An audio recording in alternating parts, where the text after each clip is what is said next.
Hello everyone. Good morning, good afternoon, good evening, जो जब जहां मुझे जैसे सुन रहे हैं भाई, सबको दुआ सलाम। भाई लोगों, हम शुरू करने जा रहे हैं स्टैंडर्ड कॉस्टिंग। बहुत परेशान करता है यार ये चैप्टर सर हमको। साला एक तो सब हमको बोलते हैं इसमें 19 फॉर्मूले 20 फॉर्मूले हैं, सारे याद करने पड़ते हैं सर। बहुत परेशान है इस चैप्टर से, तो एग्जाम में साला आंसर ही नहीं आते हैं। और अगर मैं आपसे ये बोल दूं कि भाई साहब ये पढ़ लो अभी, ये पढ़ने के बाद ना एक भी फॉर्मूला याद रखना है, उल्टा खुद से फॉर्मूले बना दोगे, एक भी याद नहीं रखने की जरूरत है। और क्वेश्चन भी वन शॉट सॉल्व होगा, वन शॉट। सर बहुत बड़े दावे कर रहे हो आप, अब कर दिया है तो बता देंगे यार, निभा के क्यों टेंशन ले रहे हो। तो भाई लोगों, ये चैप्टर है क्या, तो हम स्टैंडर्ड कॉस्टिंग शुरू करें इससे पहले जरा अपना तरीका समझ लो कि बाबा अपन पढ़ने कैसे वाले, ठीक है। थोड़ा ये समझ लो यार, इंपॉर्टेंट है। एक बार अपनी ट्यूनिंग बैठ जाए ना, कोई भी रिलेशनशिप भी शुरू होता है ना भाई, तो शुरू में थोड़ी ट्यूनिंग बिठानी पड़ती, समझना पड़ता है उसका कैसा नेचर है, तुम्हारा कैसा नेचर है, उसको क्या पसंद है, तुमको क्या पसंद है, थोड़ा बॉन्डिंग अच्छा बन जाता है, उसके बाद बहुत मजा आता है ना। तो ऐसे ही करना पड़ेगा भाई अपन लोगों को। पहले एक बार थोड़ी बॉन्डिंग बना लेते हैं, बॉन्डिंग अच्छी बन जाएगी तो तुमको बहुत मजा आने वाला है भाई। और अपन तो यार देखो सब जगह मजे ले ही लेते हैं हम तो। अब ये चैप्टर में हमेशा, हर एक चैप्टर जब भी शुरू होगा ये मेरी बुक से, तो इस बुक में आपको सबसे पहले उस चैप्टर के जब तुम नीचे देखोगे तो एक तो ये पूरा चैप्टर मॉड्यूल से पूरा अलाइन है भाई। जैसा आईसीआई का मॉड्यूल में सीक्वेंस है चैप्टर 1 to 15, सेम वैसे ही मेरी बुक का सीक्वेंस है। मैं आपको क्लियर कर दूं, मैं आईसीएआई का बहुत रिस्पेक्ट करता हूं और उनसे बिल्कुल अलग जाने का मेरे को कोई शौक नहीं है। सो भाई लोगों, उसी सीक्वेंस में हमारे सारे चैप्टर्स आपको मिलेंगे अब, और पढ़ना भी उसी सीक्वेंस में चाहिए, पेपर भी उसी सीक्वेंस में आने वाले हैं भाई। अगर मार्क्स चाहिए हैं तो उसी तरीके से आपको करना पड़ेगा, है ना।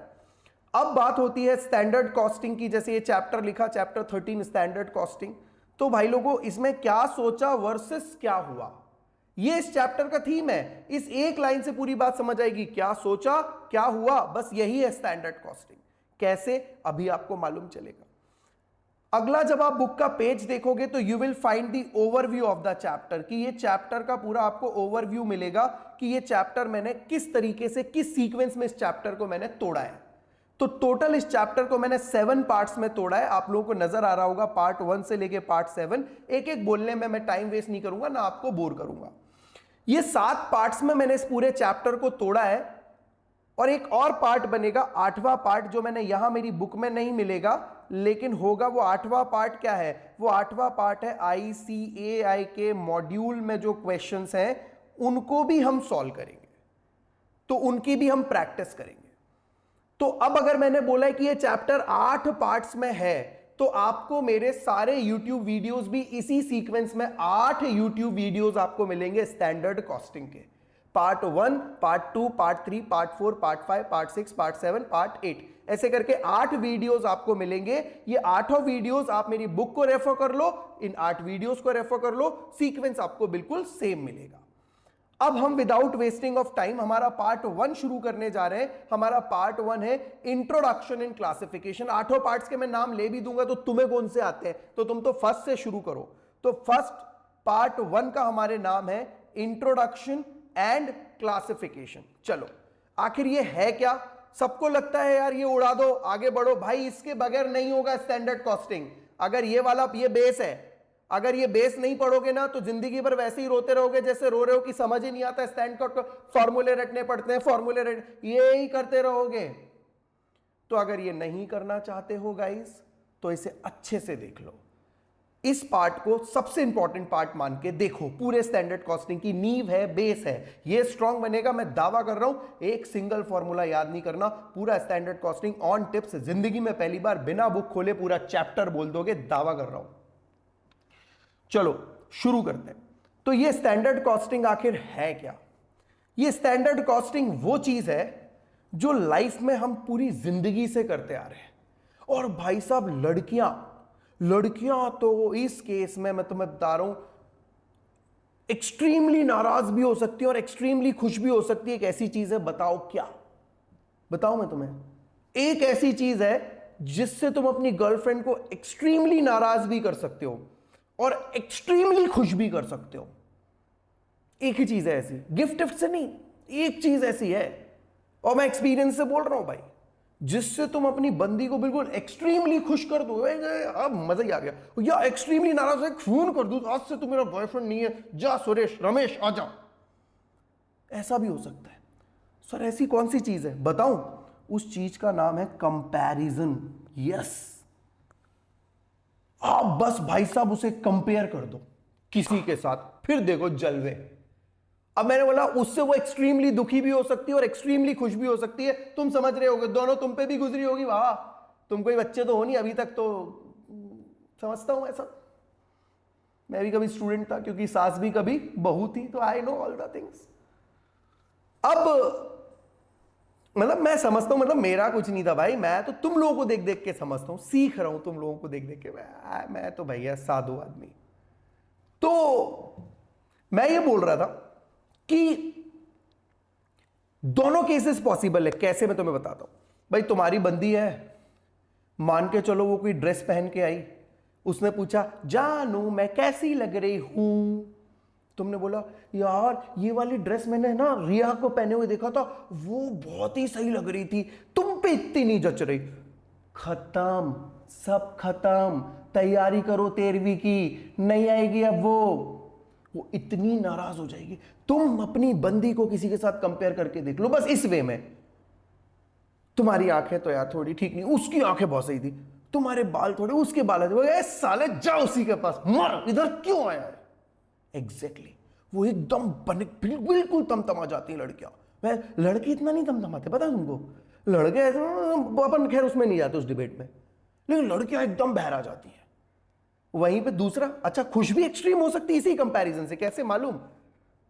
जानू मैं कैसी लग रही हूं, यार तुम तो क्या लगती हो, यही ड्रेस उस लड़की ने पहनी थी भाई, वो बिल्कुल अच्छी नहीं लग रही थी, तुम पे तो हर ड्रेस ऐसी लगती है यार, मजा ही आ जाता है। अब भाई अब देखो, वो तुम्हें अपना 7 जन्म का पति, और अपने इमेजिनेशन में उसने सिंदूर भी लगा लिया भाई साहब। मतलब कंपैरिजन एक ऐसी चीज है जिससे एक्सट्रीमली दुखी भी हो सकती है, एक्सट्रीमली खुश भी हो सकती है। और सिर्फ गर्लफ्रेंड की क्या बात कर रहे हो भाई, तुम अपनी पूरी लाइफ कंपैरिजन करते हो, पूरी लाइफ चलता है ये। कैसे भाई? पेपर दे के आए, एक दिमाग में इमेजिनेशन सेट करते हो कि नहीं करते हो, मेरा इतने नंबर आने चाहिए, फिर उसके बाद रियलिटी से उसे कंपेयर करते हो कि एक्चुअल में कितना नंबर आया, फिर कंपेयर करते हो मेरा लाइफ स्टाइल कैसा है, मेरे दोस्त का लाइफ स्टाइल कैसा है, मेरे पास कौन सी बाइक है, उसके पास कौन सी बाइक है। तो इसका मतलब पूरी लाइफ से तुम ये करते आ रहे हो, since your childhood till your adulthood, अभी तक तुम ये कर रहे हो। जो तुम अपनी लाइफ में कर रहे हो ना, ऑर्गेनाइजेशंस को भी ये करना पड़ता है। क्या बात कर रहे हो सर, कैसे? बताता हूं यार। कोई भी ऑर्गेनाइजेशन है, वो कोई प्रोडक्ट मैन्युफैक्चर कर रही है, कोई भी प्रोडक्ट इमेजिन कर लो, वो नूडल्स मैन्युफैक्चर कर रही है, वो आइसक्रीम मैन्युफैक्चर कर रही है, वो कपड़े मैन्युफैक्चर कर रही है, jeans, T shirt, mobile, television, anything, anything you may imagine.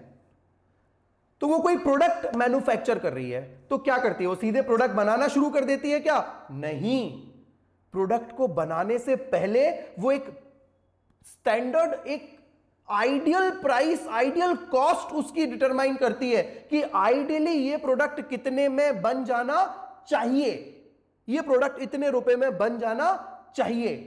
और फिर वो देखती है कि एक्चुअल में वो प्रोडक्ट कितने रुपए में बना, और इसके डिफरेंस को, फिर इसके वेरिएंस को, दोनों को कंपेयर कर रही है। वो शुड बी कितने में बन जाना चाहिए, एक्चुअल कितने में बना, और इसको वो क्या करती है? कंपेयर करती है बच्चों। अब कंपेयर करने से दो ही चीज हो सकती है, good comparison, bad comparison, positive या नेगेटिव, एडवर्स या फेवरेबल। मतलब बंदी से बोला वो तो बेकार, तुम बहुत सही हो, खुश हो गई, गुड कंपैरिजन, पॉजिटिव मिला, फेवरेबल। और बंदी को बोला अरे तुम नहीं यार, वो तो बहुत सही लग रही थी, तुम उतनी अच्छी नहीं, वो दुखी हो गई, bad comparison, negative, adverse comparison. ऐसे ही ऑर्गेनाइजेशन के साथ भी होगा। अगर उसने सोचा था कि प्रोडक्ट बन जाना चाहिए 100 रुपए में, प्रोडक्ट बना 120 रुपए में, बोलो ये अच्छा हुआ कि बुरा हुआ? उसे तो कॉस्ट ज्यादा लग गई ना, जितना सोचा था उससे बुरा हो गया। ये है एडवर्स वेरिएंस। उसी तरह से अगर सोचा था बनना चाहिए 100 में, बन गया 80 रुपए में, कम में बन गया, तो ये फेवरेबल वेरिएंस, अच्छा कंपैरिजन, बुरा कंपैरिजन। पूरा चैप्टर में यही करना है, comparison comparison and comparison. Yes, now कैसे सर, क्या होता है? अब मेरी बात को बहुत ध्यान से सुनना और बहुत ध्यान से समझना।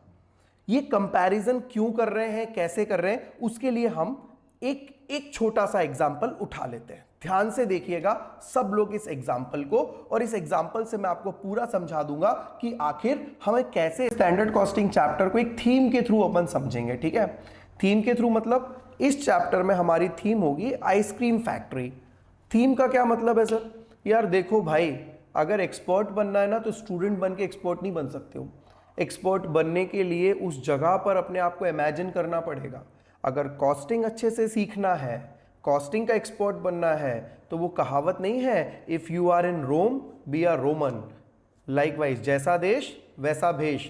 अगर हमको कॉस्टिंग सीखना है, हमको अपने आप को एक मैन्युफैक्चरर, एक फैक्ट्री के मालिक के जैसे सोचना पड़ेगा, तब जाके हम कॉस्टिंग अच्छे तरीके से सीख पाएंगे। वरना रटने से तो आज तक भला हुआ नहीं है तुम्हारा, आगे भी नहीं होने वाला है। पर अगर इस तरीके से सीख लिया तो भाई मैं गारंटी देता हूं, आज छोड़ दो, और मैं झूठ नहीं बोल रहा हूं, मेरे को सीए फाइनल तक के बच्चे फोन करके बोलते हैं, सर फाइनल में भी पहले कॉस्टिंग हुआ करता था, शायद हटा दिया उन्होंने, सर फाइनल में स्टैंडर्ड कॉस्टिंग में क्वेश्चन आया था और हमें इंटर के आपके फंडे याद थे, हम वहां पर एक भी फॉर्मूला याद नहीं करके गए थे, तो भी हमें इंटर के सारे फॉर्मूले याद आ गए थे। तो ये है कॉन्सेप्ट की पावर। अगर हमने लॉजिकली चीजों को समझा है, अगर हमने फील किया है, अगर हमने जिया है उस चीज को बच्चों, तो फिर तो आपको वो कभी आप भूलोगे ही नहीं। कोई मेमोरी टिप की जरूरत नहीं है, कोई ट्रिक नहीं अपनानी, कोई बादाम नहीं खानी भाई, कुछ नहीं करना। लॉजिक लॉजिक लॉजिक, लॉजिकल हो जाओ, अपने आप चीजें याद रहेंगी। जो चीजें रटोगे बस वही भूलोगे, ध्यान रखना। तो हमने हर चैप्टर जहां जहां जरूरत पड़ेगी हम कोई थीम उठाएंगे चैप्टर के लिए। जैसे स्टैंडर्ड कॉस्टिंग के लिए हमने एक थीम उठा ली, लाइक आइसक्रीम फैक्ट्री। अभी आप सब लोग सोचो कि हमारी एक आइसक्रीम फैक्ट्री है भाई।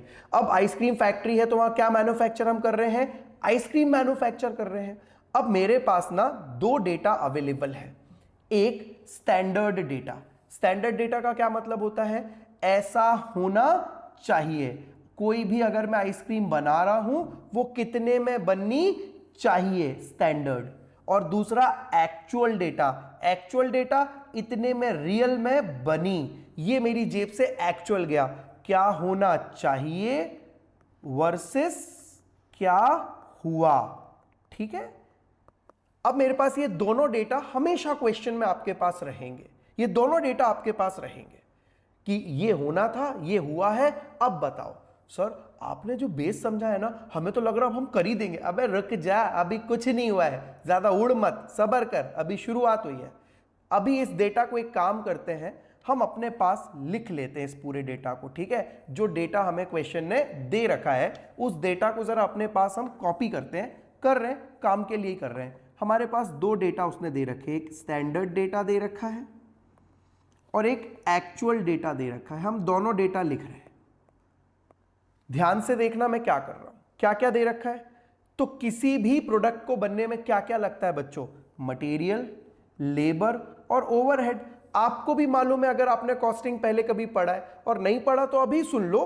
तीन ही चीजें लगती हैं किसी भी प्रोडक्ट को बनने में। मटेरियल जो उसमें माल लगना है, लेबर जो बनाने वाले हैं, और ओवरहेड जो उसकी बाकी की सारी इनडायरेक्ट कॉस्ट है वो। ये सब डिटेल चैप्टर्स आपको अलग से वीडियो सबके मिल जाएंगे, राइट। अभी आपको सिर्फ स्टैंडर्ड कॉस्टिंग पे फोकस करना है। तो इन तीनों चीजों को मिलाओगे तो किसी भी प्रोडक्ट की क्या मिल जाती है? Total cost. तो यहां पर मुझे दे रखा है, आइडियली अगर 100 कप आइसक्रीम बनानी है, कितने कप आइसक्रीम का? स्टैंडर्ड डेटा है 100 कप। तो अगर मुझे 100 कप्स आइसक्रीम बनानी है तो 100 कप्स आइसक्रीम बनाने में कितना मटेरियल, कितना लेबर और कितना ओवरहेड लगना चाहिए? तो वो डेटा यहां पर मुझे दे रखा है। देखो बच्चों जरा ध्यान से, मटेरियल क्या लगेगा? Milk and chocolate. कितना लगना चाहिए? 10 लीटर लगना चाहिए, और 50 रुपया लीटर आइडियली वो मिल जाना चाहिए मार्केट में, जो रेट चल रहा है उसके हिसाब से। मतलब सर ये डेटा आता कहां से, स्टैंडर्ड डेटा? अरे यार स्टैंडर्ड डेटा का मतलब क्या होता है कि भाई एक हमने अपने दिमाग में कुछ, हमें जो पुरानी प्रैक्टिसेस चल रही हैं, भारत में ऐसी हजारों फैक्ट्रियां हैं जो आइसक्रीम बना रही हैं, उन सबको स्टडी कर लो तो मालूम चल जाएगा कि आइडियली ये चीज इतने में हो जानी चाहिए। तो स्टैंडर्ड डेटा कहीं भगवान थोड़ा ना देता है सपने में आके, ये है फू ये ले, ना ना ना ना ना ना। मार्केट स्टडी करो, मार्केट में सारे डेटाज अवेलेबल हैं, सारे फिगर्स अवेलेबल हैं, उसके बेसिस पे निकाल लो यार। चलो जैसे मैं एक छोटी सी बात करता हूं, स्टैंडर्ड डेटा कैसे आता है पहले उसकी अपन बात कर लेते हैं। भाई मैं अगर तुमसे आज ये पूछूं कि इस साल कितने मर्डर होने चाहिए, तो तुम मानोगे कि सब ठीक है। अब तुम बताओ इस साल कितने मर्डर होने, ये मर्डर छोड़ दो, मर्डर छोड़ दो, मर्डर छोड़ दो, मर्डर तो एक मूवी का भी नाम है ना, गंदी बातें नहीं करते अपन, दूसरी करते हैं और थोड़ी अच्छी बात करते हैं, दहेज। हाँ, इस साल कितनी औरतों को दहेज के कारण से जला दिया जाएगा? मैं आपसे पूछ रहा हूं, जला दिया जाएगा, फ्यूचर पूछ रहा हूं आपसे। इस साल कितनी औरतों को दहेज के कारण से जला दिया जाएगा? Answer me. कैसे आंसर करोगे? अबे गूगल उठाओगे, गूगल करोगे कि पिछले 10 साल में, पिछले 20 साल में क्या ट्रेंड रहा है भाई, कितनी औरतें जली हैं दहेज से, गूगल करो सब मिल जाएगा। सपोज दिखाए हर साल भाई साहब 15,000 या 10,000, I don't know the data, और भाई मैं तो चाहता भी नहीं हूं कोई किसी को जलाए, सिर्फ एग्जांपल है। तो भाई मान के चलो दिख रहा है कि यार हर साल 10-12,000 औरतें जो है वो दहेज के कारण से उनको मारा गया है, जलाया गया है। तो आपका आंसर आपके पास है बॉस कि इस साल भी मेरे हिसाब से 10-12,000 औरतों को जलाया जाएगा। This is the standard. कहां से मिला स्टैंडर्ड डेटा? पास्ट में जो प्रैक्टिसेस चली आ रही हैं उसको देख के, उसको स्टडी करके स्टैंडर्ड डेटा मिल जाता है, सिंपल है। इंडस्ट्री में जो चल रहा है उसको देख के स्टैंडर्ड डेटा मिल जाता है, सिंपल है। ये आइसक्रीम फैक्ट्री है, ऐसी कई आइसक्रीम फैक्ट्रियां होंगी, वो लोग जब ये आइसक्रीम बनाती हैं तो उनको कितना पैसा लगता है, क्या कॉस्ट लगती है, आपको एक स्टैंडर्ड डेटा मिल जाएगा उससे। तो सबसे पहले आपको स्टैंडर्ड का मतलब क्या? Ideal data. ऐसा ये काम आइडियली कितने में हो जाना चाहिए, आइडियल डेटा एकदम। अब हमने सोचा कि भाई अगर हमें आइसक्रीम बनानी है तो मटेरियल हमको लगेगा, लेबर हमको लगेगा और ओवरहेड हमको लगेगा। मटेरियल में क्या लगेगा? Milk and chocolate, labour, workers और ओवरहेड, फिक्स और वेरिएबल दोनों ओवरहेड लगते हैं। अभी ये क्या होता है, इसमें ज्यादा डीप में मत जाओ, आगे सब पता चल जाएगा, डोंट वरी। कितना मटेरियल लगना चाहिए? तो हमने सोचा कि यार अगर 100 कप आइसक्रीम बनानी है तो उसमें 10 लीटर तो क्या लगना चाहिए? दूध और चॉकलेट 50 रुपए से। तो भाई 10 लीटर अगर दूध लगेगा और चॉकलेट 50 रुपए से, तो 500 रुपए का तो मटेरियल लग गया। फिर कितना लेबर लगना चाहिए?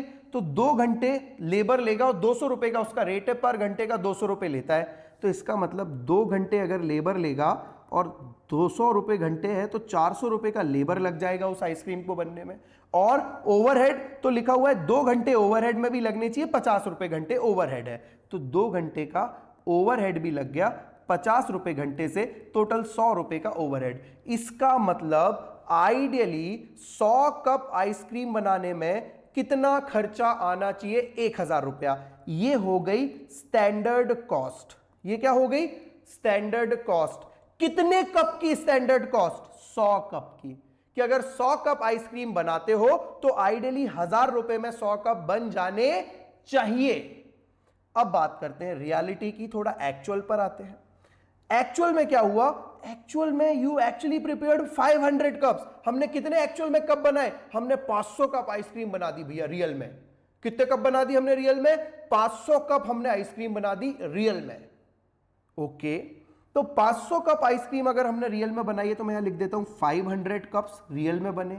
उसमें कितना मटेरियल लगा है? तो क्वेश्चन ने बताया 60 लीटर तो लग गया भैया दूध, और जो 60 रुपए लीटर से आया, सर ये 50 रुपए लीटर था, वो तो स्टैंडर्ड था, इतने में मिल जाना चाहिए, पर रियल में जब मार्केट में गए तो वो 60 में मिला। होता है ना भाई, बाप से पापा से बोला, पापा पापा गोवा जाना है, गोवा गोवा गोवा गोवा जाना है। तो पापा ने बोला बेटा गोवा जाना है तो गोवा में कितना खर्चा होना चाहिए? तो तुमने बोला पापा 10,000। रियल में क्या 10,000 ही होगा? कम ज्यादा हो सकता है ना यार, बस वही चीज है। तो भाई हम ये तो हमारा एस्टिमेशन था कि 50 रुपए लीटर में दूध या दूध और चॉकलेट मिक्स दूध मिल जाना चाहिए। रियल में वो 50 में नहीं, कितने में मिला? 60 रुपए में मिला। तो इसका मतलब 60 लीटर दूध लग गया, 60 रुपए में मिला है, तो भाई 3600 रुपीज का तो दूध ही लग गया। फिर लेबर कितना लगा है? 12 घंटे लगे उनको 500 कप बनाने में, और लेबर का रेट हमने सोचा था 200 रुपए लीटर, हमको 200 रुपए घंटे हमको सस्ता पड़ गया, 180 में ही लेबर मिल गया। मतलब लेबर ने एक्चुअल में 12 घंटे लगाए हैं और 180 रुपए घंटे के हिसाब से हमने उनको पे किया है। तो हमने उनको कितना पे किया होगा बच्चों? हमने उनको पे किया होगा I think 1960 if I am not wrong, और तीसरा 2160 2160 आई एम सॉरी। और तीसरा है ओवरहेड। ओवरहेड कितना लगा है? ओवरहेड भी भैया 12 घंटे लगे 40 रुपए के हिसाब से, तो ओवरहेड भी लग गया 12 घंटे 40 रुपए के हिसाब से, तो 480 रुपए का ओवरहेड लग गया। इस तरीके से एक्चुअल में, रियल में बताओ मेरा कितना पैसा खर्च हुआ 500 कप बनाने में? तो रियल में अगर इसका टोटल देखेंगे तो इसका टोटल है 6240। मेरा टोटल 6240 रुपया खर्च हो गया भाई। अटैक आ रहा है, क्या हो गया सर? पागल हो गए? हाँ ना, कैसे? सोचा था 1000 में बन जानी चाहिए, लग गए 6000। और 6000 का तो फिगर ही खराब है। छोड़ो, पागल हो गया? क्या हो रहा है? रियल में क्या मैं 5000 रुपया ज्यादा लगा दिया मैंने? गलत, कुछ गड़बड़ है, कुछ गड़बड़ है। क्या गड़बड़ है भाई? स्टैंडर्ड डेटा कितने कप आइसक्रीम का था? 100 कप। एक्चुअल में कितने कप बनी है? 500 कप। हाँ, अरे भाई साहब, क्या बेस सेम था क्या? बेस तो सेम था ही नहीं। एग्जैक्टली ये गलती मत करना, कंपेयर गलत कर रहे हो। कैसे कंपेयर गलत हो रहा है? स्टैंडर्ड डेटा कितने कप बनाने का दे रखा है? 100 कप का। रियल में कितने कप बनाए? 500 कप। तो भाई 500 कप बनाने में इतना पैसा लगा है, तो अभी कंपैरिजन करोगे तो सब गड़बड़ हो जाना है, वो तो पक्का ही गलत होना है कंपैरिजन। तो फिर सर अब सुनो, एक गुरु मंत्र दे रहा हूं स्टैंडर्ड कॉस्टिंग का, बहुत इंपॉर्टेंट गुरु मंत्र दे रहा हूं बच्चों, इसके बगैर स्टैंडर्ड कॉस्टिंग पढ़ना ही नहीं है हमको। सर क्या गुरु मंत्र है?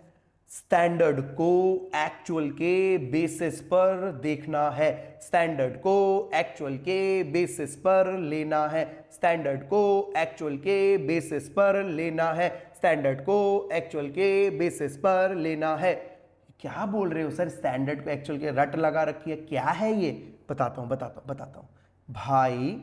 यहां पर मेरे पास स्टैंडर्ड डेटा 100 कप का था, जबकि एक्चुअल डेटा 500 कप रियल में आइसक्रीम बनी है। तो आपको पता है क्या करना पड़ेगा? आपको यहां पर सबसे पहले करेक्ट स्टैंडर्ड डेटा लेना पड़ेगा। करेक्ट स्टैंडर्ड डेटा मतलब अगर 500 कप आइसक्रीम बने तो कितने में बन जानी चाहिए? 500 कप। तो कैसे निकलेगा आप ही बताओ ना।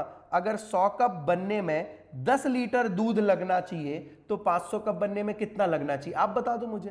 तो सर 100 कप में 10 लीटर दूध लगना चाहिए, तो 500 कप में सर 50 लीटर दूध लगना चाहिए। एग्जैक्टली दूध कितने रुपए लीटर मिलना चाहिए? 50 रुपए लीटर। भाई रेट तो यही है स्टैंडर्ड का, इतने में मिलना चाहिए। पर अब क्योंकि 100 कप नहीं है, 500 कप आइसक्रीम बनी है, तो 500 कप आइसक्रीम बना है, तो उसके लिए दूध कितना लगेगा? आइडियली कितना दूध लगना चाहिए? तो अगर 100 कप में 10 लीटर, तो 500 कप में 50 लीटर। सिंपल है, करके दिखाऊं क्या? अबे 100 कप में कितना लग रहा है? 10 लीटर। तो 500 कप में कितना लगना चाहिए? Question mark, cross multiplication. 500 into 10 divide by 100, the answer will be 50 litre. Yes exactly, got it. तो हमेशा ध्यान रखना, अगर एक्चुअल डेटा, एक्चुअल आउटपुट अलग है, और सब चला गया, अगर एक्चुअल आउटपुट अलग है और स्टैंडर्ड आउटपुट अलग है, तो पहले स्टैंडर्ड को एक्चुअल के बेसिस पर कन्वर्ट करना है, उसके बाद ही क्वेश्चन को सॉल्व करना है। माइंड इट, इसके बगैर मत करियो। ध्यान रखियो, स्टैंडर्ड को एक्चुअल के बेसिस पर लेना है, ध्यान रखना। तो इसका मतलब अब मुझे पता चल गया सर, अब नहीं भूलूंगा मैं सर। अब आपने बिल्कुल सही चीज बता दी, अब बिल्कुल देखो आप, बिल्कुल भाई साहब। तो तो सबसे पहले अब आपको यह भी समझ में आ गया कि कैसे कैलकुलेट होगा। तो भैया अगर 100 कप में 10 लीटर तो 550 लीटर, 500 कप में 50 लीटर, तो दूध लगना चाहिए आइडियली 2500 रुपए का। लेबर अगर 100 कप में कितनी थी, 2 घंटे की लेबर है, तो 500 कप में कितने घंटे की लेबर लगनी चाहिए, आप ही निकालो वापस क्रॉस मल्टीप्लीकेशन। तो आप कर दो 500 into 2/100, the answer will be 10 hours. इसका मतलब आइडियली 10 घंटे की लेबर लगनी चाहिए। लेबर का रेट कितना होना चाहिए, 200 रुपए। तो लेबर कितने की लगनी चाहिए, 2000 रुपए की लेबर लगनी चाहिए। तीसरी बात, ओवरहेड की बात कर लेते हैं।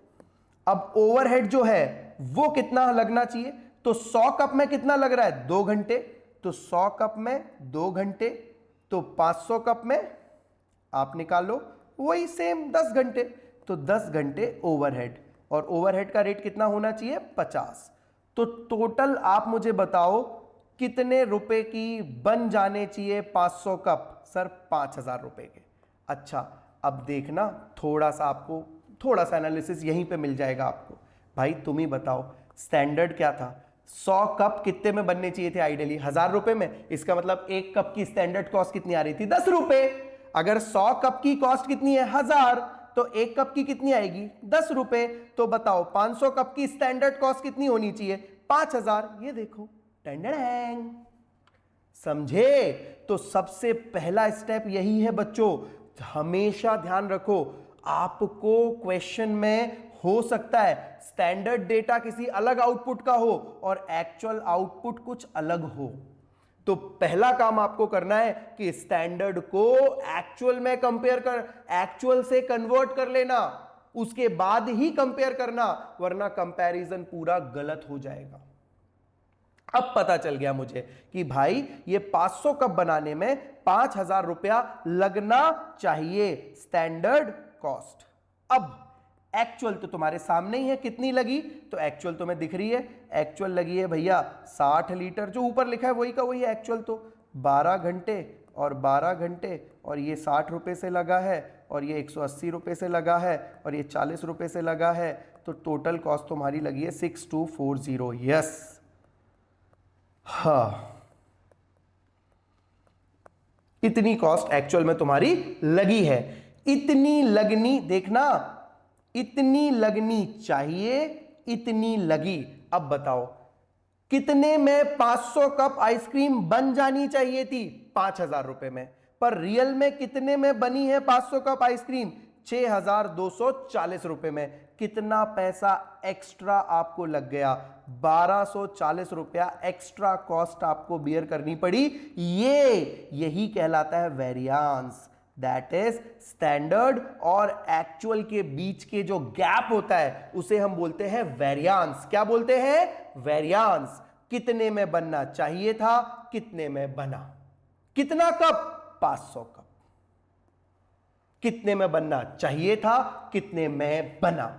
और इसे जब आप कंपेयर करोगे आपस में, तो उसमें अगर कोई डिफरेंस आएगा तो उसे बोलेंगे वेरियांस। क्या बोलेंगे, वेरियांस। और वेरियांस कितने प्रकार का होगा, 2। अभी तो समझाया था, good comparison, bad comparison, positive, negative, favourable, adverse. यहां पर क्या हुआ हमारे साथ, अच्छा हुआ है कि बुरा हुआ है, खुद ही सोचो।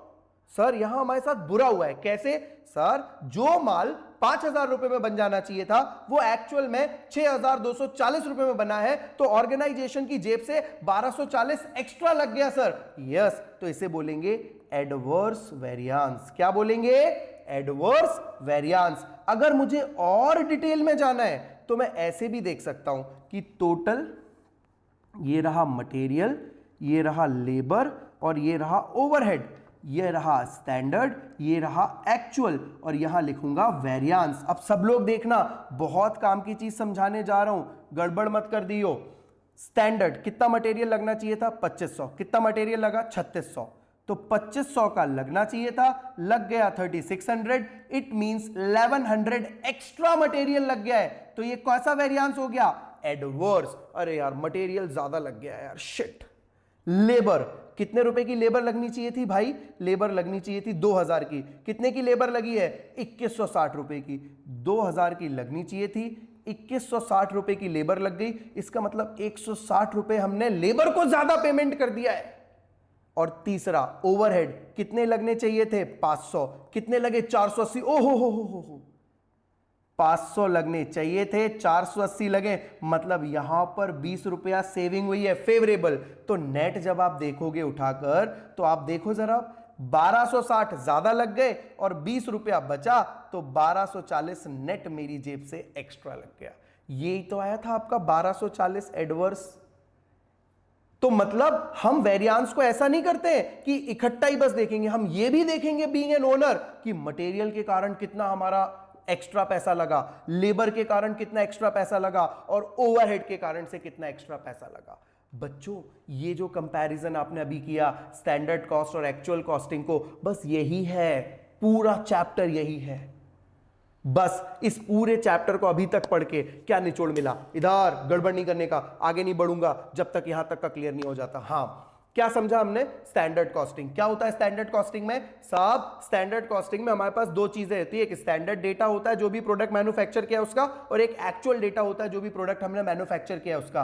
और हमें यह देखना होता है कि क्या स्टैंडर्ड डेटा जो एक्चुअल आउटपुट है उसी का दे रखा है कि किसी और का दे रखा है। अगर किसी और का दे रखा है तो पहले हम उसे एक्चुअल आउटपुट में कन्वर्ट कर लेंगे और फिर स्टैंडर्ड कॉस्ट को एक्चुअल कॉस्ट से क्या करेंगे, कंपेयर करेंगे। अगर हमारा जितना लगना चाहिए उससे ज्यादा लग गया है तो एडवर्स वेरिएंस, उससे कम लगा है तो फिर फेवरेबल वेरिएंस। यही है पूरा का पूरा स्टैंडर्ड कॉस्टिंग। बच्चों कुछ समझ में आ रहा है मैं आपसे क्या बोल रहा हूं। और वेरिएंस कहां कहां निकलेंगे, तीन ही चीजें। क्यों, क्योंकि कोई भी प्रोडक्ट बनाने में तीन ही कॉस्ट लगती है, मटेरियल, लेबर और ओवरहेड। ये आपको ध्यान रखना है। क्या मैं यहां तक अच्छे से क्लियर हूं बच्चों। अच्छा अब मेरी बुक अगर आप ध्यान से देखोगे ना तो मैंने बुक भी बिल्कुल ऐसे ही बनाई है जैसे आपको पढ़ा रहा हूं। देखो आप लोग, सबसे पहले एग्जांपल उठाया, फिर मैंने आपको अभी क्या बोला था, गुरु मंत्र स्टैंडर्ड को एक्चुअल के बेसिस पर सब बुक में लिख दिया भाई मैंने। बड़ी काम की बनाई है भाई, बरसों के अनुभव का निचोड़ है ये सब, लाइटली मत लेना, मैं झूठ नहीं बोल रहा हूं, बहुत साल हो गए। तो सर यूट्यूब पे अभी क्यों आए, फिर आप अभी तक कहां थे यार। देखो बहुत सभी लोग जानते हैं ना व्हाट टू टीच, सबको पता है ना, सबको पता है क्या पढ़ाना है, लेकिन हाउ टू टीच ये सिर्फ एक्सपीरियंस से आएगा। व्हाट टू टीच डिग्री से आ जाता है, पढ़ लिया सीए बीए बन गए, डिग्री मिल गई, पता है यार ये कोर्स है ये पढ़ाना है, पर वो कैसे पढ़ाना आर्ट है भाई, एक्सपीरियंस से ही आता है, इसकी कोई डिग्री नहीं होती, ये पर्सनल एक्सपीरियंस से ही आता है। तो यार मैं जब तक मेरे को फील हुआ नहीं कि भाई अब मेरा कोई तोड़ नहीं है, तब तक मार्केट में नहीं आया हूं। जब फील हुआ कि भाई अब कर सकता हूं, तो अब भाई साहब फुल पता है कि कोई तोड़ नहीं है, ऐसे कॉन्सेप्ट्स का कोई तोड़ नहीं है। आओ पढ़ के देख लो, मजा आ जाएगा। मेरे को कोई, मैं किसी को वो नहीं करूंगा, करना है करो, नहीं करना है मत करो। मैं सिर्फ बता सकता हूं कि मैं हूं, बाकी तुम्हारी मर्जी है यार। बनाने वाले तुम हो, मिटाने वाले तुम हो। बच्चे हो, तुम पढ़ोगे, तुम्हें समझ आएगा, ठीक है, नहीं आएगा सॉरी बोल के आगे निकल जाऊंगा यार, क्या कर सकता हूं। चलिए देखो मैंने बुक में भी उस गुरु मंत्र को एज इट इज लिखा है, तो ये ध्यान रखिएगा, हमें ये चीजें याद रखनी है। अब सर यहां तक तो हमको पूरी बात आपने जो समझाई समझ में आ गई।